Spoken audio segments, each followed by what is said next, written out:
I'm Enrico Turin from the Federation of European Publishers, be one of your hosts this morning, together, as I said, with Simone Lippold from the German Publishers and Booksellers Association. And I will right away pass the floor to Simone to also greet all of you and give you an idea of why we're here this morning, what we have done in this exciting project. So, Simone, if you're ready, the floor is yours. Thanks a lot, Enrico, for your kind words. And thanks to the Federation of European Publishers for organizing this conclusion event today. I'm very much looking forward to everything that is still to come today. And as the German Publishers and Booksellers Association is the initiator of creativeSHIFT, I'll give you a quick intro what it actually is. It is the European Innovation Network for Cross-Sectoral Content. And what does that mean? Since November 2020, we have built a community of content industries with our European partners from games, music, publishing and audiovisual, who are Music Innovation Hub, MediaPro, Spielfabrik, Media Deals, European Music Council, and the Federation of European Publishers. And the idea of our community is and was to exchange knowledge and ideas and to tackle the same challenges that we face together and living the lab idea. And we will see the results of this teamwork in a moment. And with our draft for the policy recommendations that we are showing today also, we want to show the need of the support of cross-sector collaboration to the Commission and the Parliament today who are joining us. And so you definitely should stay tuned for the final version of the recommendations in the next month. We'll keep you updated on that. And these recommendations will be the basis, of course, for future cross-sectoral collaborations. And with that, I'll hand over again to you, Enrico. Thank you. Thank you very much, Simone. So you heard it. Today we'll have a look at the results of our project. One of these is a set of policy recommendations that the community has elaborated, in particular the partners of the project. We will have presentations from some of the working groups that had been created within the project to think across sectors and creatively about possible solutions to common challenges for the creative sectors. And but first of all, I am very honored and have the pleasure to give the floor. I would say to introduce, but I don't think in our sector he needs any introduction. Dr. Christian Ehler, member of the European Parliament, a staunch supporter of the cultural and creative industries, and it's no secret also the person thanks to which this project was made possible. So with once again our warmest thanks, I am happy to welcome Dr. Christian Ehler, who will kindly give us some very interesting remarks about both the project and his views for the future of the creative industries. Dr. Ehler, thanks again. The floor is yours. Thank you very much. I hope you can hear me. Thank you very much for inviting me today to this event. You might smile a little bit. Politics is a little bit the hurdle you'll have to overcome to get to the substance. But I'm very happy to see that the project successfully coming to an end. It was I was very curious, and I think me and the Parliament, we were very curious to learn more about the final recommendations. And we have read them carefully, by the way. I've been a supporter for the creativeSHIFT idea from the very beginning. I vividly remember my visit to Frankfurt Book Fair in 2017 and my first encounter with the ContentSHIFT Startup Accelerator. And yeah, you might consider that sometimes it's worth to invite a politician. The idea of ContentSHIFT or creativeSHIFT was to be the first step of many to build a solid European content innovation ecosystem to ensure that cultural and creative industries can keep pace with the fast transformation triggered by digitalization and technology progress. What I deem most important until this day is the building of networks. Throughout all events or a virtual platform in order to establish trustworthy partnerships which include relevant capacities and knowledge from both worlds, creative and ICT. Learning from each other and gaining a better understanding for the creation process in the cultural and technology sector was the main pillar of that project. So I hope that you can confirm a success in that regard. And I think it's of utmost importance because both sides had been in the very beginning somehow an alienating relationship to each other, but I think this is going to change. We all know that the past almost 3 years have been particularly challenging for the creative sector. At the same time, a lot has been done on the European level to help mitigate the effects of the pandemic, from state aid exceptions to new platforms and support networks. But one important tool to strengthen the sector has been in place even before the pandemic, and that's the Cluster 2 of Horizon Europe. The first dedicated budget for innovation in the cultural and creative industry. And yes, you had been rightly referring in your recommendations to Creative Europe.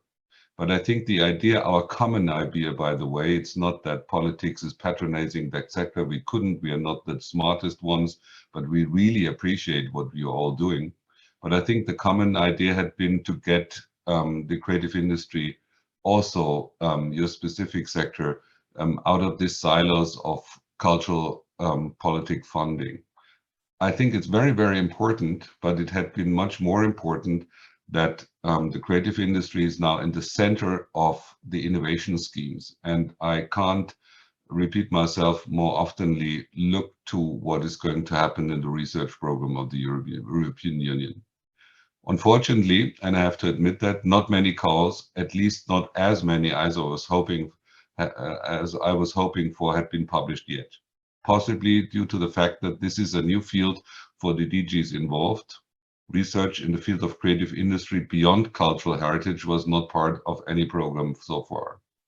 Why I'm mentioning this? Because we need you and your policy recommendations in order to design work programs that meet the needs of the sector and actually exploit the innovative potential of CCIs and, in your case, the innovative potential of a combination of creative input and ICT technologies. I therefore urge to promote your ideas within the European Commission and to transform the recommendations into concrete project proposals that could help to shape the upcoming European research program and their work programs. I'm very glad to hear that DG Connect and DG EAC were invited to join today, and I hope this event will add to the inspiration and motivation of all actors involved in the work program processes. We hear you when you call for simplified procedures, and we agree with you that when you ask for more research on standardization. Please allow me to draw your attention to an initiative that is currently being discussed and which I happen to be the rapporteur, and that's the new European Bauhaus initiative. I see a lot of potential for the creative sectors here, particularly in the field of cross-sectoral networks. I hope that you are all aware and eager to join the movement. Also, the EIT KIC on creative industry, that is an European-based organization, the European Institute of Technology, which gets a new angle specifically dedicated to the creative industry, will be launched next year. I hope we can tackle the skill challenges that you have also mentioned in your recommendations through the European Institute of Technology. The link between technology and education is one of the main features of the EIT after all. I'm very happy to further exchange ideas on how to implement the creativeSHIFT recommendations and to discuss possible challenges. And then I might express just in the name of the European Parliament. Yes, we are a political institution, we are complicated, we are divided across a lot of political parties, but we love what you do. Thank you very much. Thank you very much, Dr. Ehler. This is a very, very nice thing to hear, that the Parliament loves us. That's not something that everyone can say. And but I'll cheekily say I wish some of your colleagues demonstrated it the way you do, but I guess love takes many forms, so we have to go along with what the different kinds of love that different groups give us. And thank you very much for your very to the point remarks. Actually, already I'm taking mental notes, because now we're going to say a few words about our recommendations. And as I probably mentioned to our speakers, this is a living document. It will evolve until the end of the project, and already taking the same mental notes for inspirations. I think there is room in our recommendations to talk more about Horizon Europe, and indeed the fact that once again, thanks to the efforts of Dr. Ehler, who was rapporteur for the file, the culture and creative industries are one of the pillars of the funding program. But indeed, at the same time, seeing the first work program of Horizon Europe, we were slightly disappointed that while there is a pillar dedicated to the creative industry, the specific calls were not exactly the most relevant for our sector. So there is room for us to also recommend that now that the focus is there, the calls should follow on the steps. So this brings us quite smoothly to talking about our policy recommendations. Again, it's a document that will keep evolving, also with contributions from what we hear today and from our community right until the end of the project next month. But for now, we already have a solid foundation, and in the spirit of collaboration and cross-sectorial work that characterizes our project, I will talk about these recommendations together with Simone Dud from the European Music Council. We'll give you just an overview of the salient points. The document contains quite a number of recommendations, but we have also somehow distilled a few drops of a few pearls of wisdom, and together with Simone, we are going to tell you a bit what we have in mind. So, Simone, would you like to start with the main goals that we want to achieve with our recommendations? Yes, thank you very much, Enrico. And thank you very much, Dr. Ehler, also for your contribution. I took a lot of notes, and we are sure that we will incorporate some more of them. And please allow me, before I dig deeper into the goals, to just maybe reflect, because just as Enrico said, it is super that the Horizon Europe program now has this cultural and creative strands coming up. It will be really interesting for us to see how much the sector, the ground sector, like the networks that we represent, the people on the ground, can actually be included in these research calls. And I think that's something that we all will closely follow. But anyway, it's the first step. It's a very important step. And then there's always room to develop things further. But so that's really interesting to see. Also, with what you said, a lot of the things I think we really tackled, like, breaking out of the silo mentality was really one of the working groups of this of the creativeSHIFT project. And so I think this cross-sectoral collaboration, it somehow feels that this actually is just the starting point. We have had this project in the middle of the crisis. Actually, the project was a complete pandemic project, and I think for that we reached a lot. And so our recommendations are a first step as well. And as Enrico said, we'll continue to elaborate on them further, also especially after our final event today.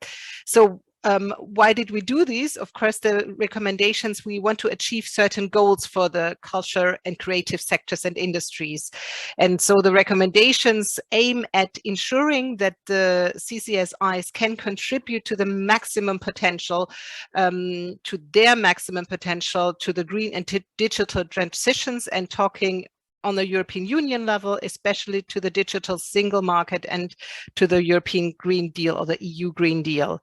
Of course, we want to ensure, because we are strong believers that the CCSIs can contribute to a shared sense of European identity, culture and values, and the diversity of the cultures that exist in Europe. This is something that we want to uphold, and we think that recommendations can contribute to that.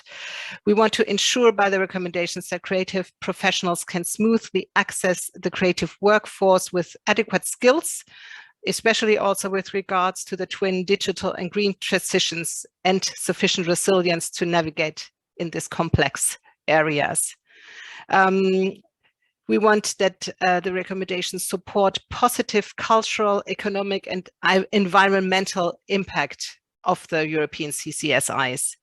And what is really important, especially also in the digital environment, is that we want to have a fairer environment for all involved in the CCSIs, in line with the Sustainable Development Goals, the SDGs.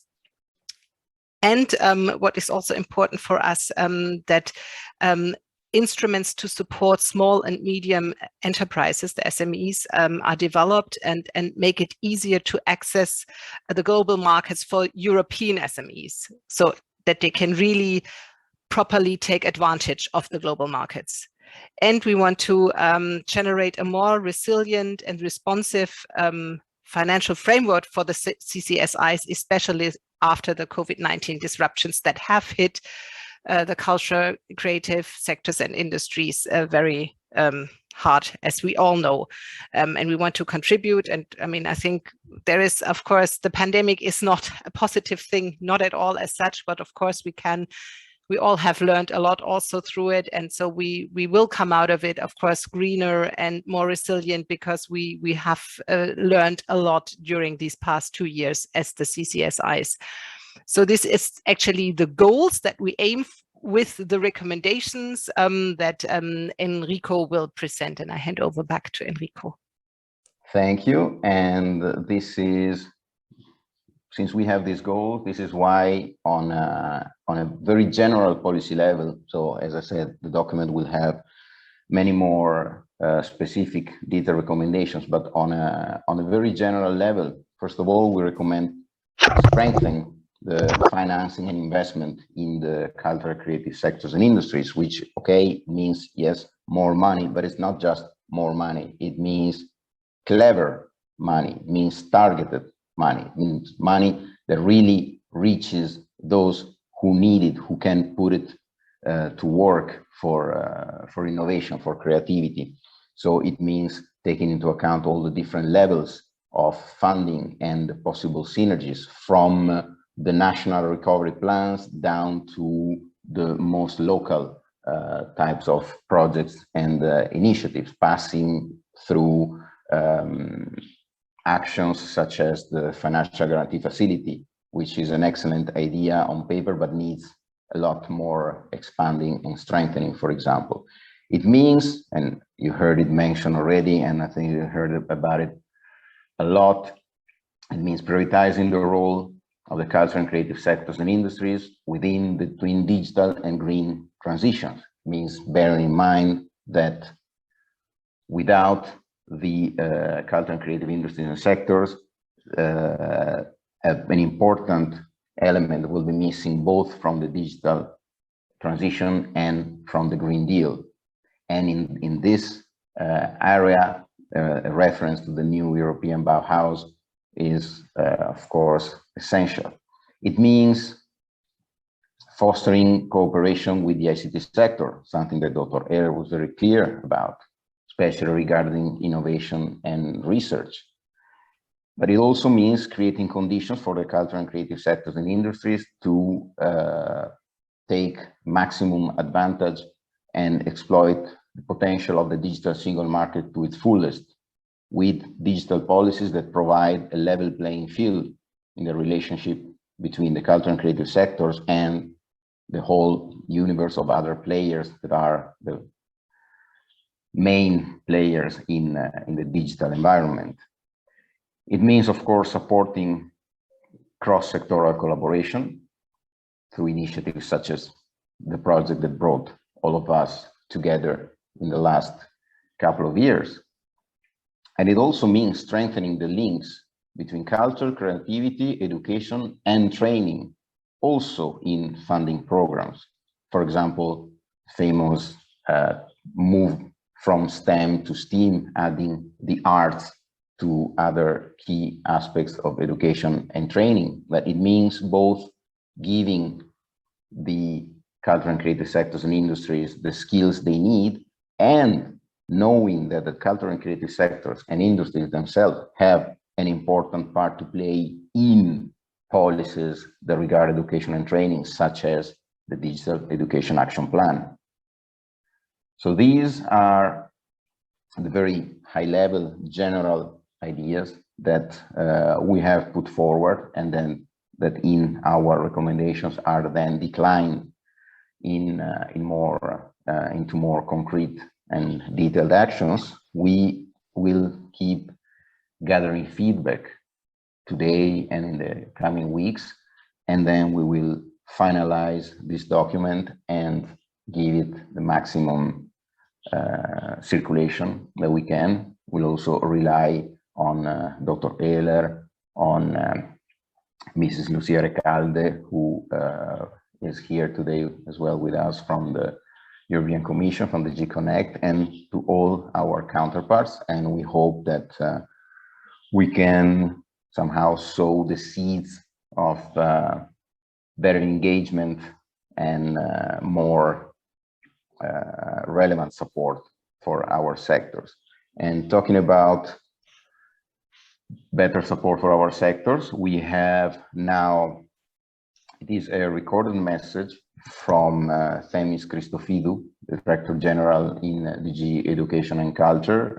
Mrs. Christophidou couldn't be with us in person, but she was so kind to send us this message. She also had a look at the draft recommendations and got some inspiration from them, and she sent us this message, so that now it is already virtual, but I doubly virtually give the floor to Mrs. Christophidou, and I'll see you back in 5 minutes. Off we go.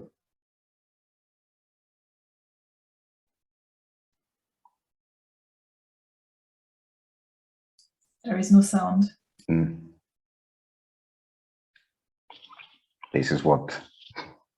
Don't worry, one day we'll be back to in-person meetings for the time being. Well, I'm glad we are not running late, so there's no reason to panic.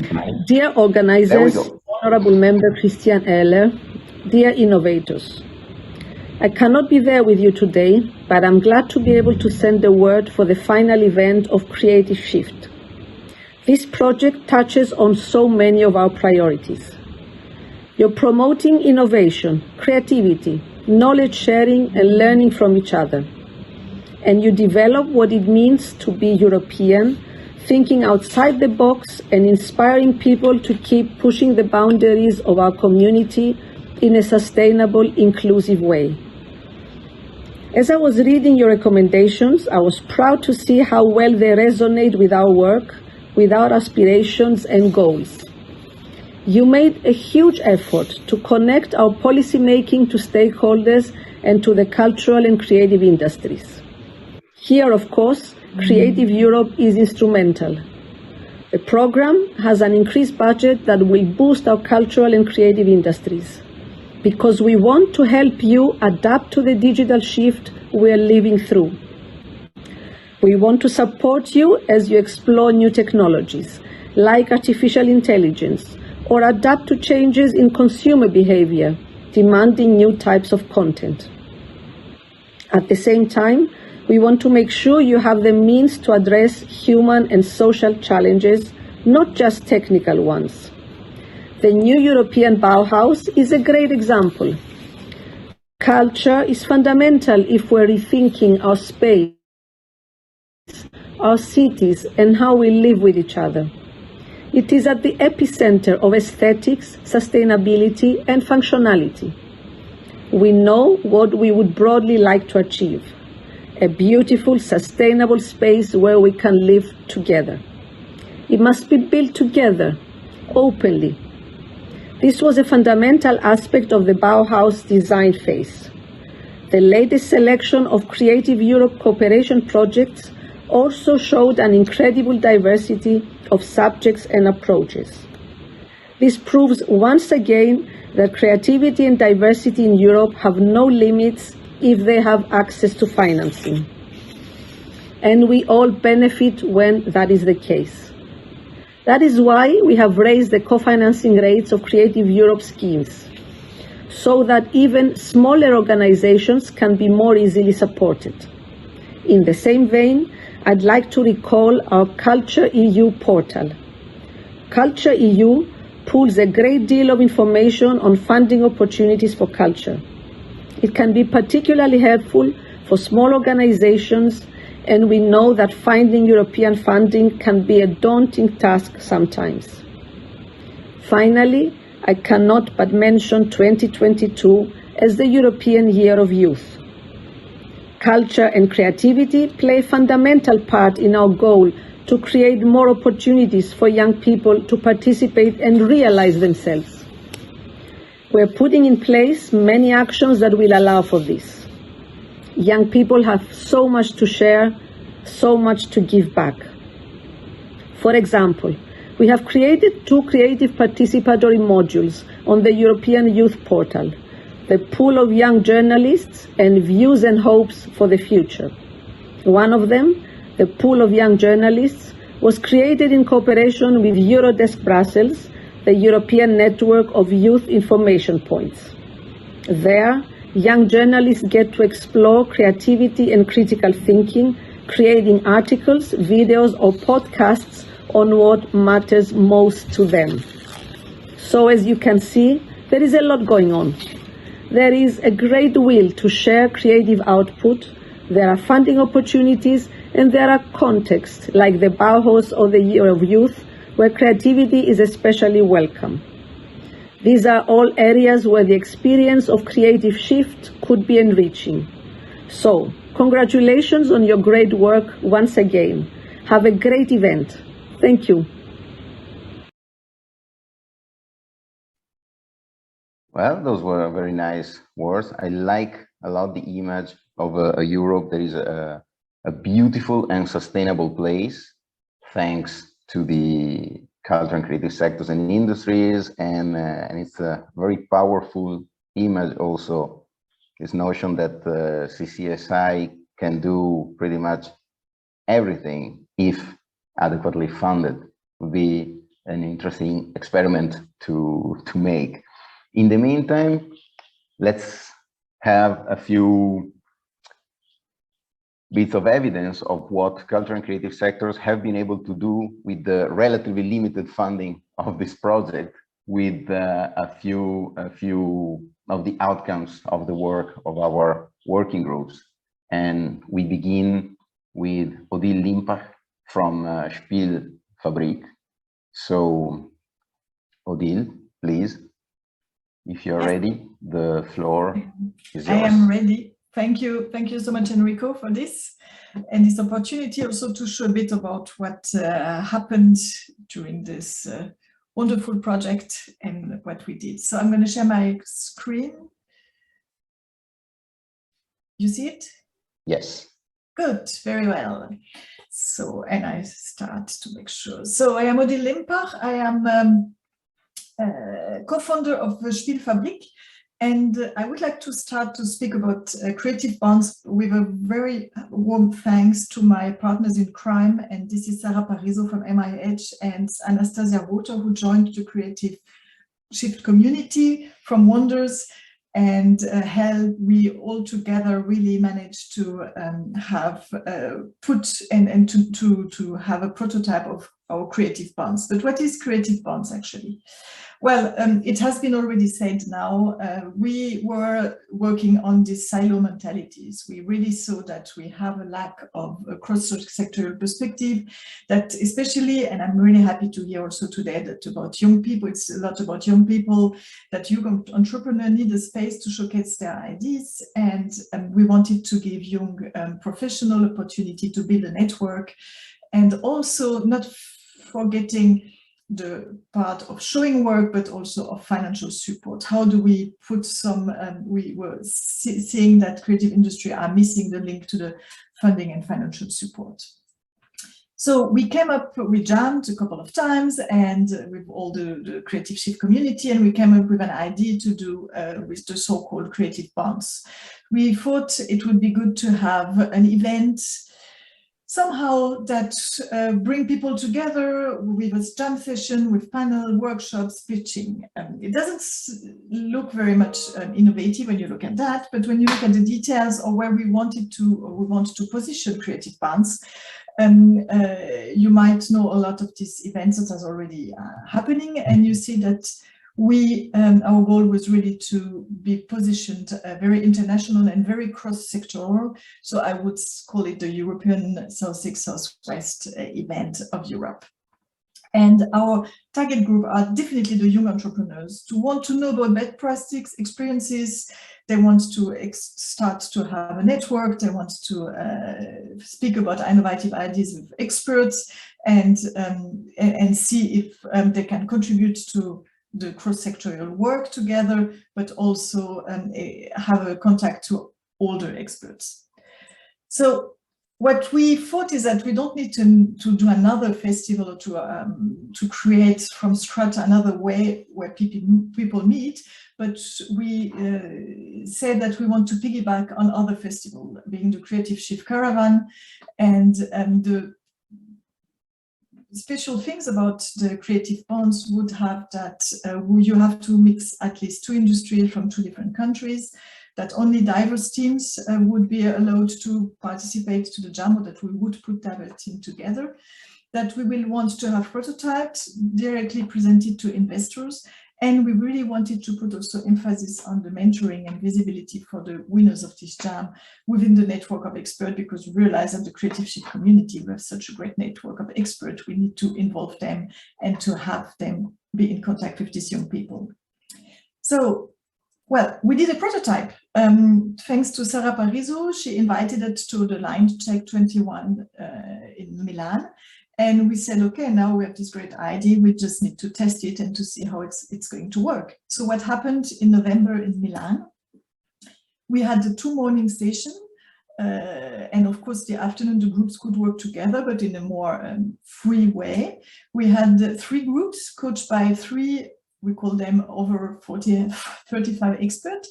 The experts were coming from Germany, France, and Italy, from the book industry, the gaming industry, the music industry.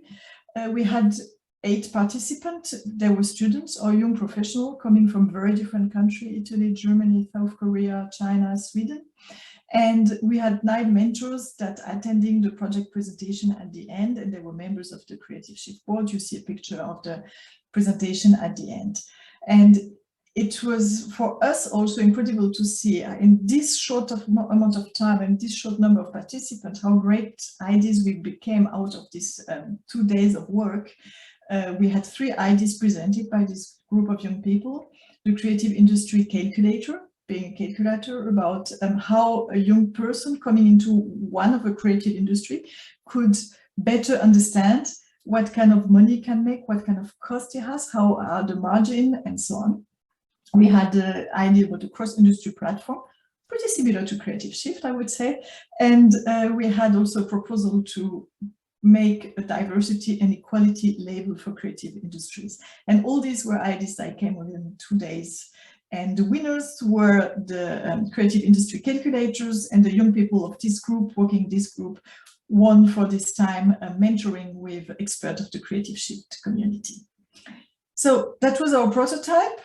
We were very happy with the results. And what we think should come next. We should extend the format. So we want to keep the jam because it worked very well, but of course we want more participants. We would have to start to communicate earlier because, especially also because of the pandemic, it was not that easy to put in place a prototype in the middle of Corona travel restrictions, but we managed. We would love to be able to offer to the groups that win the jam financing to really develop their prototype. And also we would like to, as a next step, also to involve, which was in the concept, investors into the jam results so that they can look at the ideas and see if maybe there are people they would like to work with together.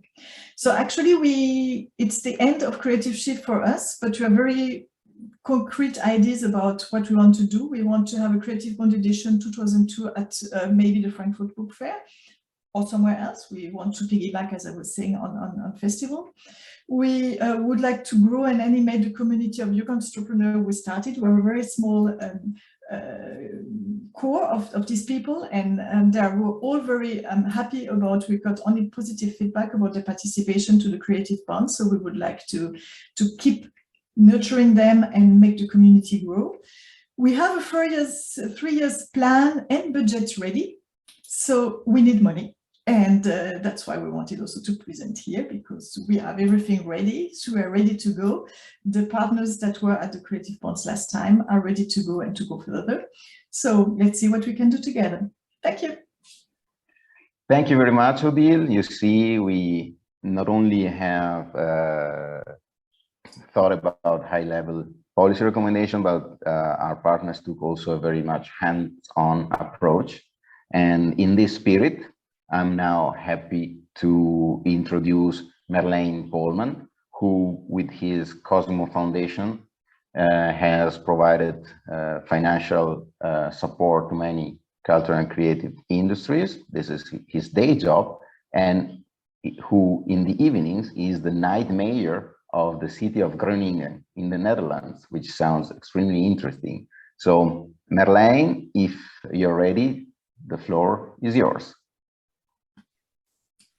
Totally. Let's see. Is my screen viewable? For the time being, no. You are very visible, but not your screen. Oh, let's see. Oh, wait. Of course, I need to share my screen. I was already one step too far. Share this one. Yes. Okay. And now we're good. Okay, great. Well, hello, everyone. Glad to see so many familiar faces again. My name is Merlijn, and I was a part of a very dynamic group, Group 17, which was actually Group 7 and Group 10 combined. So at a certain moment, we were quite aligned in thinking, and then we thought, okay, let's make this Group 17. Because we had two groups, and one approached the topic from a very detailed angle, and the other one from a very big angle. So we thought, what if we join forces? And the initial goal of my group, Group 7, was that we need more ways to create the content, because just as Enrico told, only money is not enough. It's always about finding the right amazing people you can work with, and especially from the different sectors. So we started into that, and the main outcome of what we were looking for was matchmaking. I would almost say, of course, but that's not always so obvious.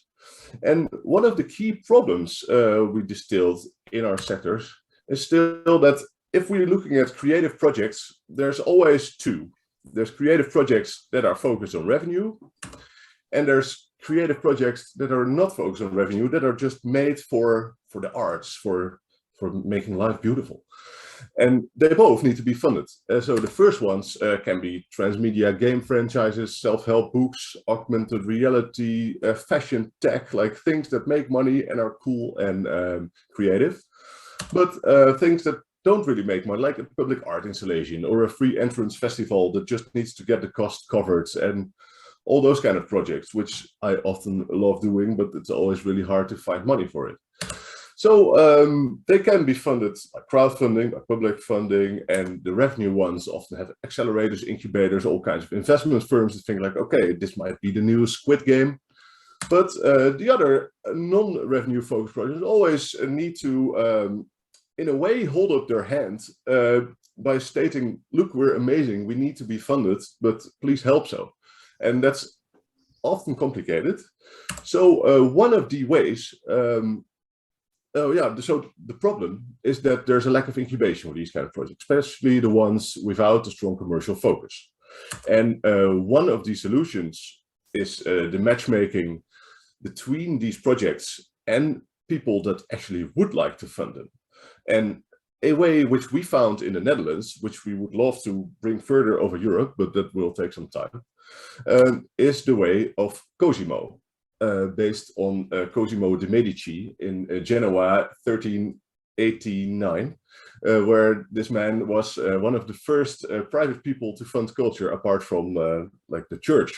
So and the Cosimo way makes sure that if you have a project and you want it to be funded, but you don't want someone to own it, then a company can do a donation to do this. And because of the financial structure and the tax deduction law, the donation can be deducted with 150% from your income tax. So in this way, it's pretty attractive for a company to show that they made something happen without owning it. And therefore, the creator himself is totally free to create as how it should be. And in the meantime, the company is taking the corporal responsibility. And of course, the tax deduction is a nice bonus on that. But it's mainly about successful companies that show that they care about creation and show it to their personnel, to their competitors. And for the creators themselves, they can independently create and they can connect with the industry in new ways. They have no influence from someone who's holding shares of the project. So in this way, we did it in the Netherlands for quite some projects. And we're now in my city, where I'm the night mayor of Groningen, doing it in the province and in the city, but we're already looking at other cities. And we mapped Europe, and 80% of the EU countries has a law where the tax deduction for cultural projects is quite comparable. So, but apart from that, so that was only my Cosimo part, which we could involve in one of the ways to make the outcomes of this group work. But in general, we want to match people, projects, and funding on a European level, because that allows us to, all over Europe, do kind of the same thing and make sure that all kinds of amazing projects will be created. And this was on the micro level, as we do in Groningen, which is one of the 12 provinces in the Netherlands. But on the macro level, there's a lot of research still to be done. And that's also where Group 10 came in, the legal frame of the EU in general and every different country. And how does it work with intellectual property and who you need to pay if you work with a Polish art director and a Spanish designer. So all these kind of things were just a tip of the iceberg that we found out that need a lot of more research. Here you see a little overview of all the topics we tried to address. There was a lot of experts that we invited to speak about in their field. So I think this project could go on for a long time, but without this bunch of amazing creative people that went together and thinking about all the problems and the solutions and the new problems that occur then, I think we could have never made this step. And I think it will be a very important step to see how to continue. So the new models of content creations start all with the matchmaking and with getting new ways to get funding towards the projects.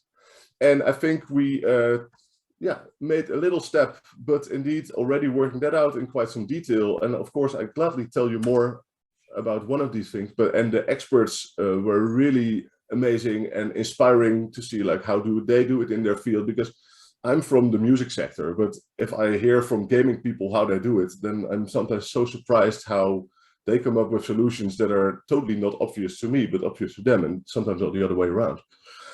So the first steps is now that with all this input, we would in the end need a platform which can only work if it's already functioning in the network, because there's already too many platforms of the graveyards of unused platforms, and we don't want that. But we do know that with all this network and amazing projects and networks, there needs to be a way for these people to connect and to find these projects and to get the interested companies and other funders to find them. And if we have that, so take care of more traction and of PR. And we have, of course, real life events to bring all these people together, because it's, as I say, as a night mayor, the good ideas start with a beer at night and are worked out with a coffee during daytime. So when we have that, we can scale up and then work towards this big web of European collaboration and create amazing arts and creative projects and business, because it's one full circle. And in the end, we all need to eat. So I think in a nutshell, this was it. And I'm very happy to be invited to this group. So let's go. Thank you very much, Marlene. You see ideas coming out from this project. And now for a few more ideas, I have the pleasure to introduce Mariam Treger, who is a producer, a composer, an art director with a focus, brace yourselves, on the horror sector. But it's not horror what we're going to hear now, but a few more exciting ideas. So if you are ready, whenever you want, Mariam, the floor is yours. Well, to find a nice segue to what we're going to talk about, in a way, when it comes to finances, it's always a little bit of a horror. So it's not totally far away from what we're going to talk about today. Let me just see that I share my screen. Let's do this. Okay, share. Yep. So a lot of what you're going to see to start with, before I get into the future, is information that you might know if you've been in previous events or if you attended Line Check as well. But it's important to go through it one more time before we move into our suggestions for the future. So I'm one of the ambassadors of the Funding and Financing Group. That's Group 2 in creativeSHIFT. And as you could tell by the title, we're all about the money in the creative industry, which in a way is related to pretty much every other group within creativeSHIFT, because often money is the source of anguish when it comes to their own individual targets. So what we tried to do is, for starters, sum up where we were going with our group. How do we get creative projects the economic support they need? That seemed like the ultimate question and ultimate obstacle that we had to tackle with our group. So our team is going to be a really brief summary. We have Thierry, who is our fantastic group leader. We have Nathalie, Alejandra, Sören, Aymeric, Rolandas, and me, Mariam. Ultimately, between all of us, we come from very, very different sectors of the creative industry and have experience in various sectors, which when we worked together, we realized quickly did benefit the ultimate goal, because as Marlene just said, when it comes to understanding your own industry and understanding other industries, there's definitely a difference. And it's really nice to keep up that rapport and that kind of exchange and understand, well, what is the process in other industries? So we came in with theories. Creatives have gaps in business knowledge. Investors do not consider creative projects a viable investment opportunity. And though public funding is available, the system is not transparent for many. This is what we came up with when it was just us sitting down talking, well, what's the problem? So we created a mission around that. Let's develop guidelines for creatives to use when putting together a pitch project or a project pitch. We figured, well, if a lot of it is education, if we just prepared some guidelines, then maybe everything will go a lot smoother and everyone will get money. So challenge one was the investors, and we did, in developing these guidelines, have conversations with investors. We realized that this was an issue. Requirements could be very specific depending on the investor or investment body, and they were sometimes very personal and absolutely unpredictable. The expectation of return of investment was very high, especially for creative projects. What certain technology could bring in as ROI is very much different from what a lot of creative projects bring in. So for investors, that already made it not so appealing and attractive. And very few investors were actually interested in seed funding, which is often for creative endeavors the most difficult hurdle. Challenge 2 was looking at the creatives. We did talk to them and we realized that it was not enough to just speculate what they were thinking. We needed a very practical approach because there are a lot of ideas that are in the creative world, in the sphere, but actually turning those into useful approaches is a completely different story. So we did a test run. You might remember we had a call to action for pitch proposals amongst the CreativeSHIFT community. A small selection then received mentoring. They were at different stages of where their pitches and their proposals were. And then we had presentations in front of a live audience at our online investment forum, which was in partnership with our tech forum. The results were that we could identify very specific gaps in pitch proposals and not just theorize them. There was also an overlap between many of the projects. And many of the issues were quick fixes. As soon as the creatives were aware that they had to look into this or do their own research, they were already better off. The lack of information was in places like team qualifications, unclear outlining of the concept, or poor preparation regarding marketing placement and costs. So they maybe had information on one thing, but maybe they've never heard of the term USP. And once they realized, oh, USP is important for my pitch, they knew to read into it and they would automatically adjust their proposal. So that sort of transparency already helped. And what we ultimately did is with media deals, we created a website. You can take note of this, mycreativefinancing.media-deals.org. And this was a fantastic breakdown in question form of what the creatives had already in their pitch proposals and what they didn't. And based on their responses, there was an analysis, how far are they in their pitch proposals, and also breaking it down into market scope and target audience, offers to financiers, business models, and financial structure. Creatives could see how far they are with this. And I keep saying, please spread this. We're not done with this. Please spread this website, this link, and make sure people get it. And even just by asking the questions, certain terms were brought up that really brought the attention of creatives to certain topics and things that were necessary in their pitch proposals. You can send it to the CreativeSHIFT team, but you can also not. There's no registration necessary. So there's a lot of freedom in this. It's very flexible. So first of all, I can only say this again and again, spread the word. This is really important for all the creatives in your lives and the creatives you know to make sure that they just do this and they understand what is my pitch proposal supposed to look like. mycreativefinancing.evaluation.media-deals.org. But what I want to talk about before I end my presentation is where we are for the now and where we want to move forward with. So we need in our team more constructive research to make educated suggestions. When we were approached a few months ago and asked, well, you know, what do you want to put forward as suggestions in terms of constructs and institutions and solutions and plans? Just based on what we've been doing over the last year, we realized that our ideas and our theories don't mean anything if we haven't tested them in practice. And a lot of research and testing needs to be done before we can actually suggest any ideas or concepts that can be implemented successfully. And we even at the beginning had different ideas in the space like portfolio models and matchmaking services and evaluations of projects, things that if they got money could be done. But the problem is these theoretical ideas are not enough. And effectively what we need to do is we need to pick a new mission and we need to move forward in that direction and build on that. And that's why I say constructive research and educated suggestions, because ideas are one thing, but the fact of the matter is we need good teams working on this and figuring out how to move forward.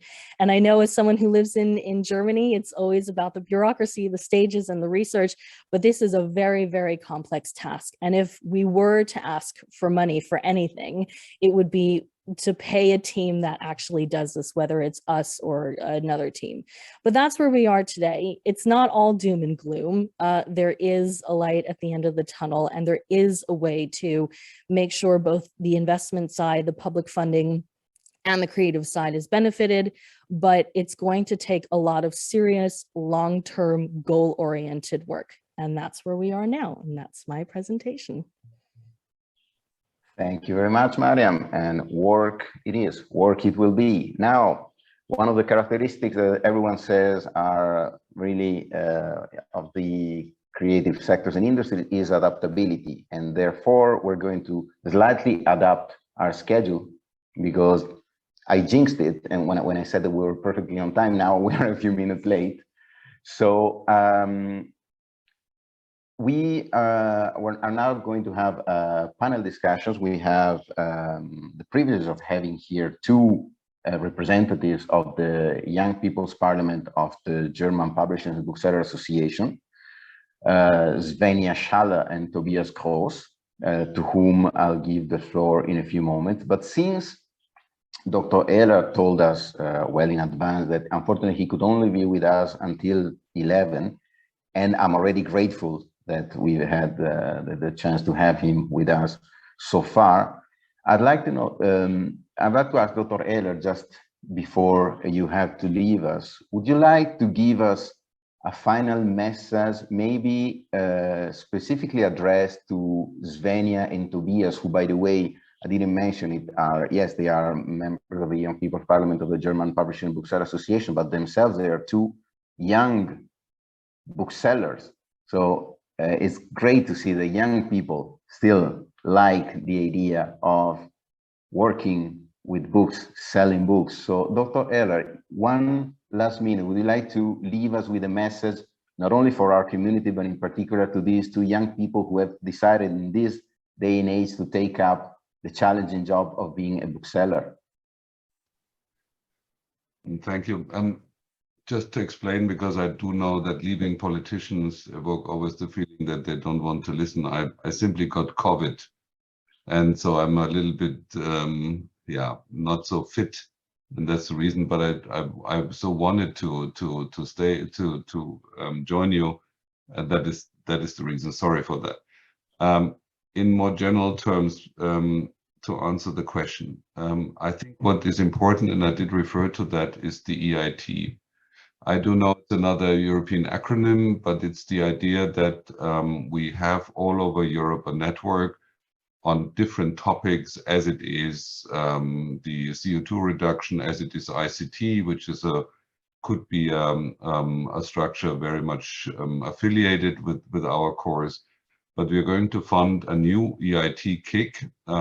Basically, that's the triangle of education, research, innovation, and startups. That's usually located at a site somewhere in Europe. It is usually a university. It's the industry, so to say, and it's about education and startup. That's a very interesting instrument, because I think it's important that we're going to institutionalize that, because you had been all referring to education. And it's very important that the young generation of entrepreneurial people, of people which are creators, have the chance during the education to learn about the financial market conditions, find partners in industry, or might merge with partners in the technology field, or vice versa. And I think that we're going to set up this year, by the way, a new EIT on the creative industry. Needs a lot of input from your side, because we could tackle a lot of these educational issues, the merge between technology and creativity, and it would be institutionalized in universities or at sites all over Europe. So that's the first reference. To add to that is that we want, and we already did with the existing kicks, add also the financial instruments of the union. So seed funding, grants, loans, so the variety of instruments which can be offered by the EU. So I think by institutionalizing the creative industries in the framework of the European Institute of Technology, that's an important step forward and could help structurally in many of the European areas. Secondly, I think what's really important is that we set up, yet again, I like the idea of these graveyards of platforms, but still we are setting up this year a new platform for the creative industry, where we really want to create a platform between Commission and industry, because I think that would be the right dialogue to shape the instruments. Let's be honest, that's completely new for us. At RTD, never had done something, never something to do with creative industry. If you're honest, and I don't want to jump in anyone's face, but EAG was not the most advanced DG knowing something about financial instruments. I think that's very important that we have this stakeholder platform, and there is a more vivid exchange between stakeholders and the new instruments we have. And I might refer specifically to the European to the EIC, so that new fund where we can fund non-bankable projects. Not because they have no commercial aspect, but we had been talking about content development. And the problem usually with content development, it's hardly bankable in the traditional sense of financing. And I think we had been somehow closing the gap by the instrument of the EIC, where I didn't put we as institution, put also members on the board which are actually coming from the creative industry, from the festival sectors, which have been mentioned.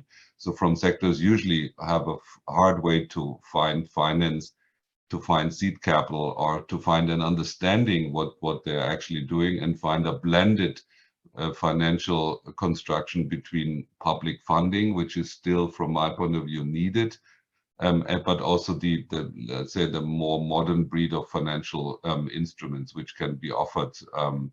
So then what I would like to urge you is, yes, it's terrible to cope with all these European acronyms, but as my grandma had been always saying or referring to, that it's always difficult to get other people's money.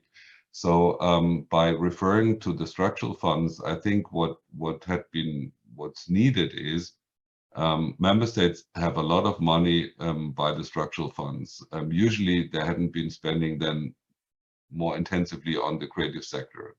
With the new programming period of the structural funds, there's a dedicated sector in the structural funds for the creative industry. Not many member states had been taking that up. Even, let's say, member states where you would expect a certain affiliation, like Italy or France, there's hardly anything to see, but that is not unavoidable. That's annual programs. So we have to look a little bit what could be funded, for example, by the structural funds regionally, what could be funded by the European instruments, either by research funds, by the financial instruments, or by the traditional Creative Europe funds. And what's of utmost important is that we get a better understanding of what is the substance of content development. Because in other industry, we are going to fund technology development, but content development is something that's the orphan of that sector, and that's the orphan of the instruments of the European Union. But we could do, but we need your help to understand, because you have to imagine, although you look to the mighty Commission, and yes, as a parliament by nature being somehow polite, we also regard the Commission as a mighty institution. But the realities of some of the DGs is we're talking about small units with a relatively limited scope of personnel and for that new sector.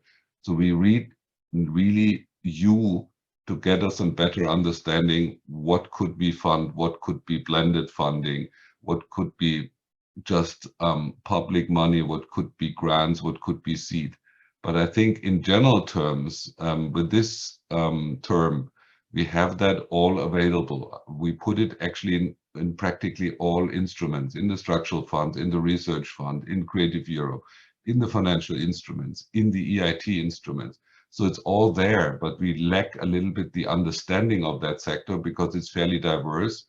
As Kissinger had been saying, whom shall I call if I want to talk to Europe?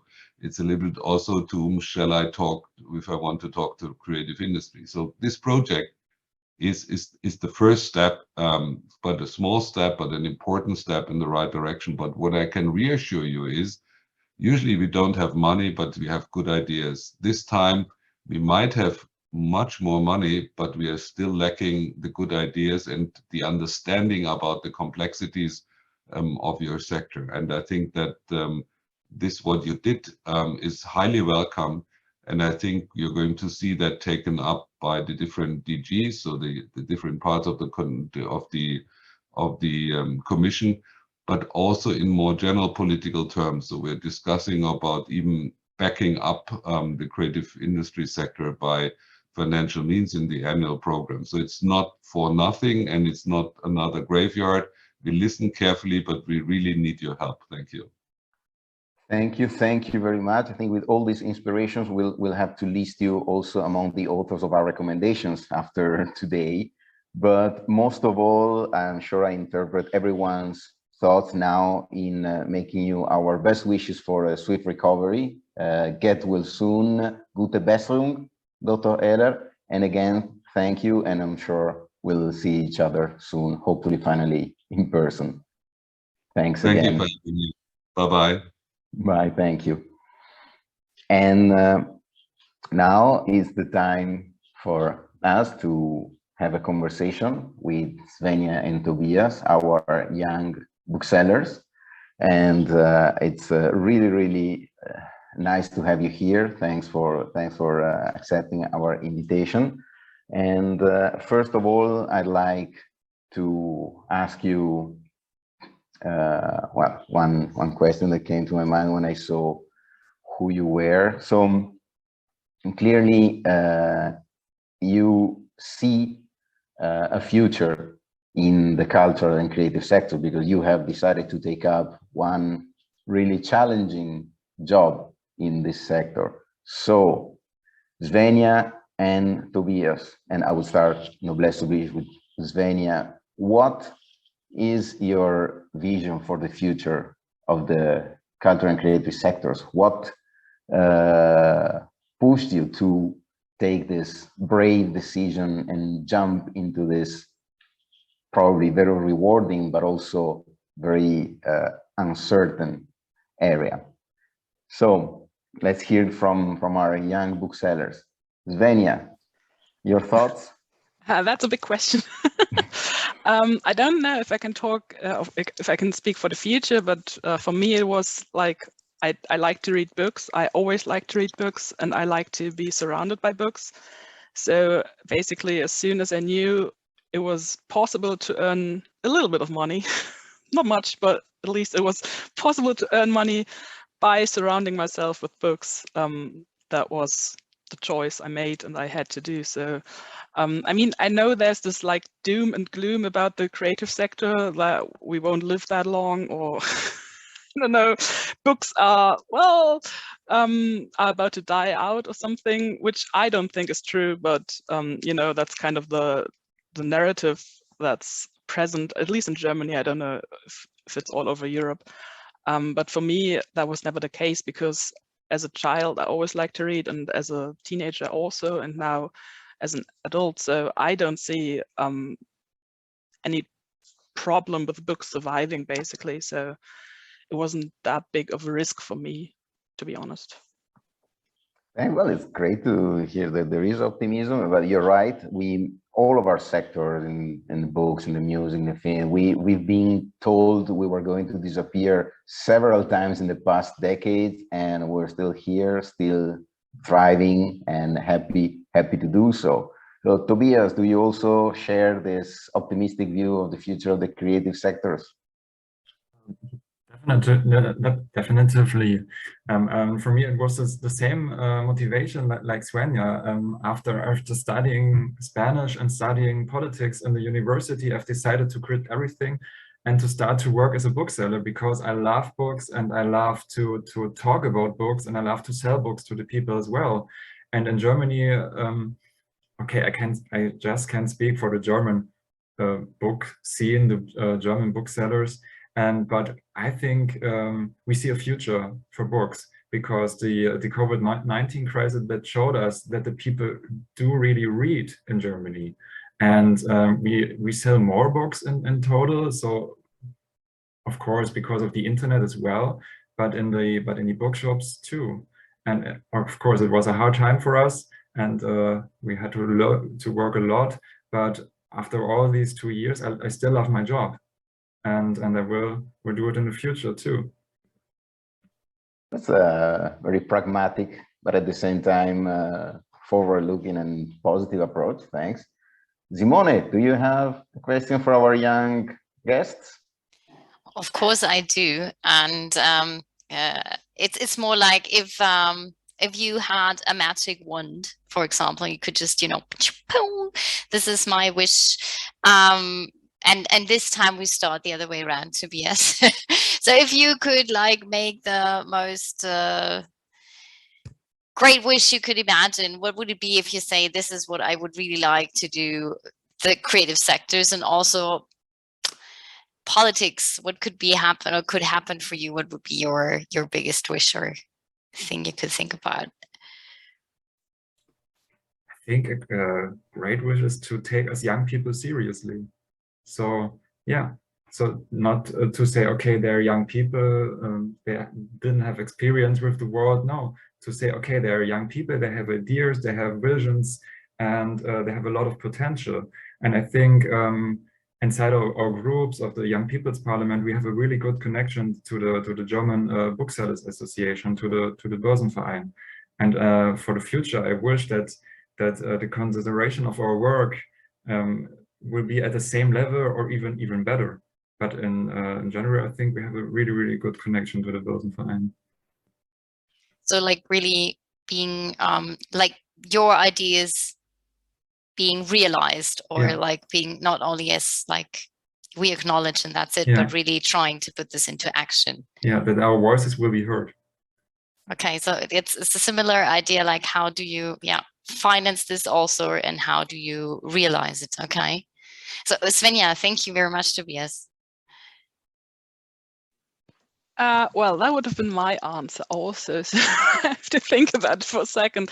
I would say maybe, I think that basically one wish kind of came true during the pandemic, to be honest, because like the creative sector was suddenly very prominent in everybody's mind, and people realized that we're important because we're not just here for entertainment, we're also here for like values and kind of well, I don't want to say the backbone of society because that's a bit much, but you know, we do stand for something, and I think that kind of people realize that. So that would have been my wish, but I guess that's already happening. So maybe not just for people to realize that, but also for like politics to realize that and to make it more sustainable for us to share our values, and not just that we don't have to fight for our survival, but that politics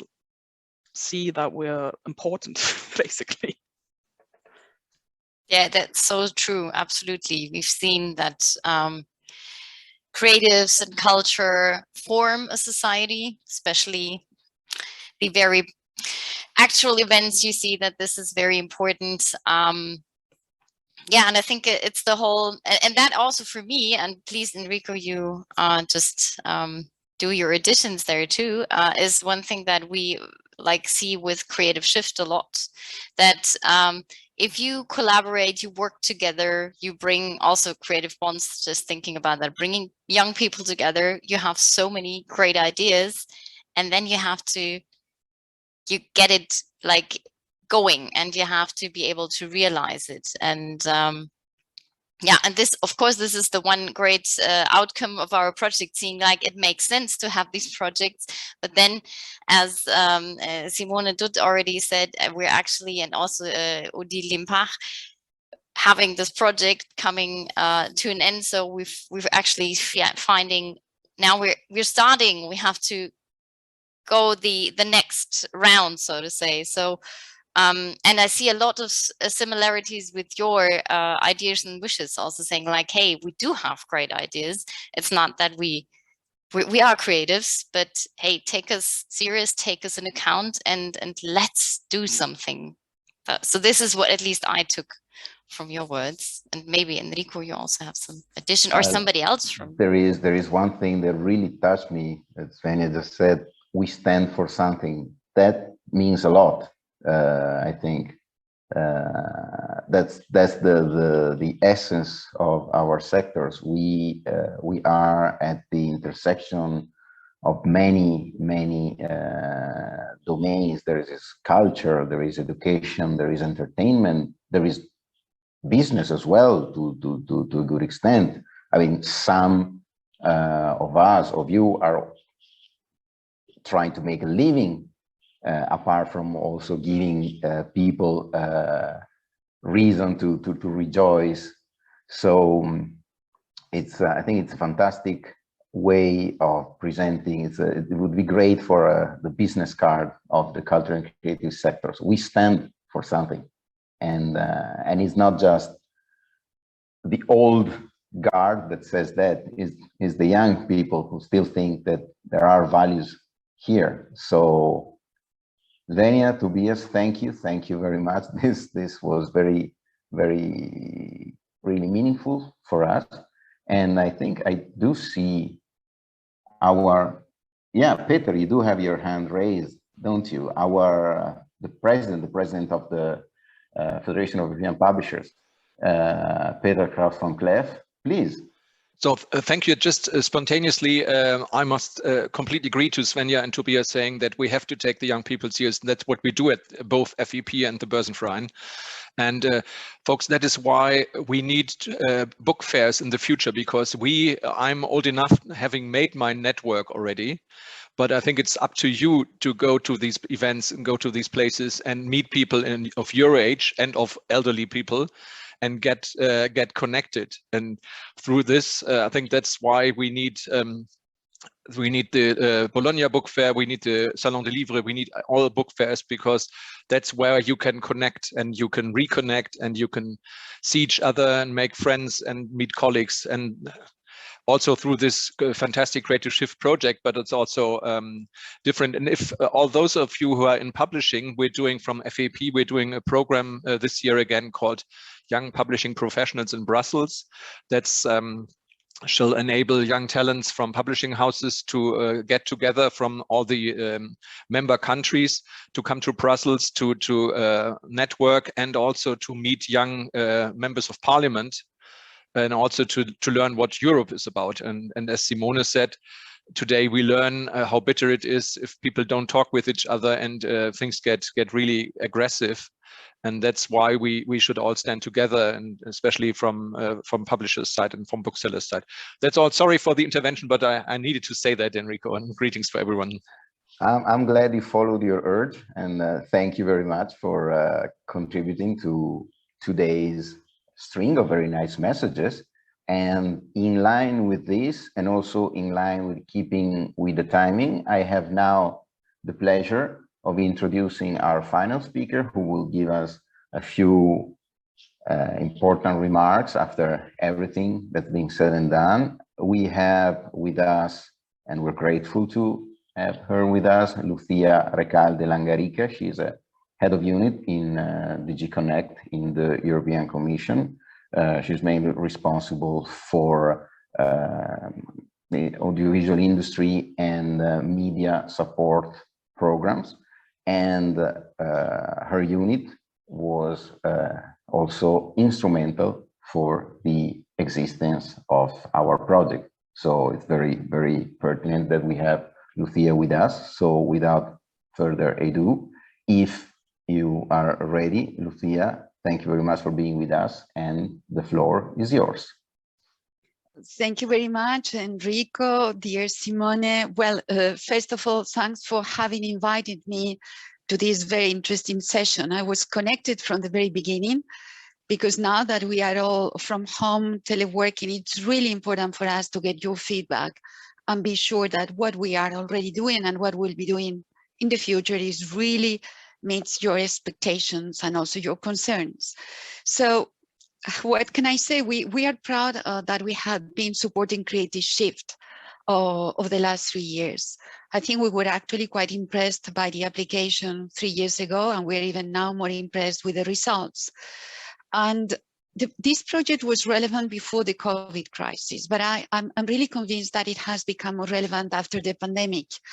Why? Because some of the approaches that you have been testing, we think that they are part of the solution to get the creative industries out of the crisis. and thrive in the new environment. So with this, with the pilot project on platforms for cultural content innovation, as you know well, we wanted really to test the value for establishing these sustainable collaboration platforms from different creative sectors. And we think that this, if we call it this experimentation, because this was after all a pilot project, this experimentation have really demonstrated the value of mainstreaming and sustaining that type of collaboration in the future. What I can tell you is that from our side, being responsible for this project, but being responsible at the same time for other initiatives that have been set in motion in the context of the pandemic, we have actually benefited from your experience and try already to mainstream in some of the Commission's policy approaches and funding. And already last year, we started working on the basis of what we call an ecosystem approach. And for the first time, the cultural and creative industries ecosystems was included among the 14 ecosystems that were deemed as key for the recovery and the transformation of the European economy and society. So this was reflected in the annual single market report adopted last year, and again will be reflected in the single market report that will be adopted as we speak in the coming days. So I think in short, we think that we have successfully managed to mainstream the cultural and creative industries in the broad industrial policy. And we think that actually this is a very important step forward. Perhaps looking more specifically at the media and audiovisual sectors, I'm especially responsible. I think the Media and Audiovisual Action Plan that the Commission adopted in December 2020 is again another example of cross-collaborative approaches combining regulation, self-regulatory approaches, and funding, again, to support the recovery, resilience, and the transformation of the media industries. And a number of actions that were adopted in the Media Action Plan, I'm sure that resonate to you, because we decided, for example, to focus on diversity and greening, to nurture startups, and I will come back to that, and also to try to bundle different funding instruments in support to the news media industry. And last but certainly not least in this approach, I'm sure you are aware that the French presidency aims to adopt conclusions on cultural and creative industries and sectors, building a European strategy for CCIs. So you see, I think that there is a trend there that is not stoppable, and projects that like yours planted the seed that now is being scaled and taken forward in different policy initiatives. At operational level as well, I will speak particularly about Creative Europe. You know that we propose these creative innovation labs. Is the only truly completely cross-sectorial approach that we have in Creative Europe, because we have a very well-established media audiovisual strand, other sectors covered by other strands, but we really felt there was a gap, and we have to fill it really to promote innovative projects, integrating different sectors, breaking down the silo mentality that you have mentioned several times. And I will really invite you to come up with bold proposals, truly innovative proposals under these creative innovation labs. The new call will be launched in next week, so please stay tuned. And we very much look forward to good proposals here.